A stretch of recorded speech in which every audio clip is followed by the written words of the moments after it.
Norway Tamil மகளிர் அமைப்பினரால் ஒஸ்லோவில் கடந்த 23/3/2025 ஞாயிற்றுக்கிழமை அன்று உளவியல் கருத்தரங்கு ஒன்று ஒழுங்கு செய்யப்பட்டது. அகவணக்கத்துடன் பிற்பகல் 2 மணிக்கு மண்டபம் நிறைந்த பெண்களுடன் கருத்தரங்கு ஆரம்பமாகியது. உள வைத்திய நிபுணர் திருமதி கலாஜினி சசிதரன் அவர்கள் தன்னை அறிமுகம் செய்து கொண்டு பல உளவியல் கருத்துக்களை கூறியிருந்தார். ஏற்கனவே பெண்களால் எழுத்து மூலம் கேட்கப்பட்ட கேள்விகளுக்கும் உடனடியாக கேட்கப்பட்ட கேள்விகளுக்கும் காத்திரமான ஆலோசனைகளையும் பதில்களையும் வழங்கியிருந்தார்.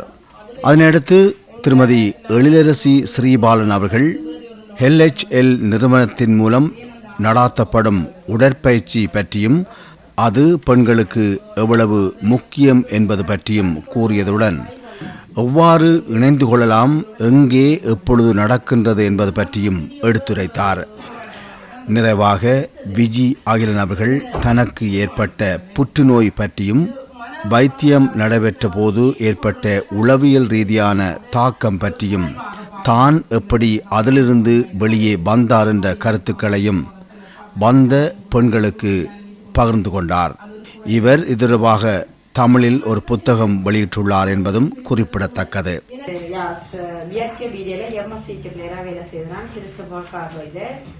எனக்கு திருமணமாகி 2 பிள்ளைகள் இருக்கிறான். 2 பேரும் படிச்சு முடிச்சு வேலை செய்யணும். அதான் இது சின்ன ஒரு இன்ட்ரோடக்ஷன். அது ஒரு கேள்வி கேட்டவா உன்ன லீவை பற்றி நான் அது சம்பந்தமாக தான் உங்களை கதைக்க போறேன். எனக்கு வந்து லிமூர் கிராஃப்ட் ஸ்டேஜ் 4 2020 சில நேரம் புலம்பிடுவேன். நான் கஷ்டப்படாதுங்க. 2022ஆம் ஆண்டு வந்தது. உங்களை மாதிரி தான் நானும் ஒரு ஆள் வெயில வீடு புருஷன் உள்ள ஹிகிலியா இருந்த ஒரு ஆள். என்னை பற்றி தெரிஞ்சவங்களுக்கு தெரியும். இருந்தா கூட லைஃப் ஒரு ஸ்னுட் வந்து கீழே விடும்.